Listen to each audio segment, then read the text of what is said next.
שלום חברים, היום אנחנו הולכים לשחק באתגר קשה בטירוף. יש לנו פה רובה של סוף באטל גן, זה רובה מטורף, ויש לנו פה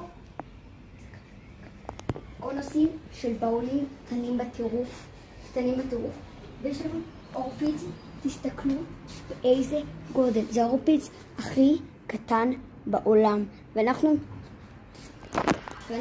הולכים לנסות עם האורפיץ הזה. הכנסתי לפה כבר מלא אורפיץ, כפי שאתם רואים. אין מספיק תאורה, אני אעשה את זה, אתם רואים? הנה רואים. אוקיי. לא בטוח שתראו כי חשוך בתוך הרובה הזה. יש לי כאן מלא אורפיץ, ויש לי 10 ניסיונות לפגוע בקונוסים האלה. אז יאללה.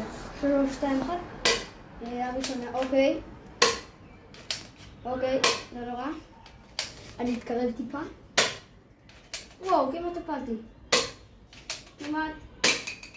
יופי, 2. כל ירייה אחת מביאה לי עוד 5 ניסיונות. יש לי עוד 12 או 13 ניסיונות. אני כמעט פגעתי בכחול. וואו, הניסיון. אוקיי, לא לדאוג, יש לי עוד אורפיץ, כן, לא לדאוג, נצליח בסופו של דבר. אוקיי, יש לי כמה ניסיונות שירלי? 8? 8, בדיוק. צלם את שלנו שירלי. 7. עכשיו אנחנו הולכים לעשות אותו דבר, רק בדבר הרבה יותר קל, כי עברנו את השלב הקשה. אנחנו נעשה עם החצים האלה. אוקיי? עם החצים האלה. הם גם חצים קטנים, והם גם לא ממש חזקים. אתם רואים?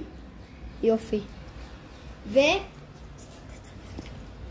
למרות שאמרתי שזה הולך להיות שלב הרבה יותר קל, זה הולך להיות שלב הרבה יותר קשה.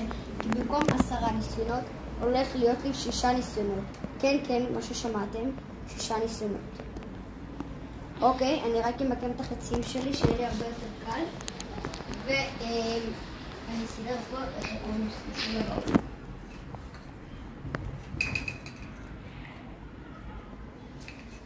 אגב, כל פעם שאני מפיל אחד, יש לי עוד 3 ניסיונות. אוקיי. 3, 2, 1.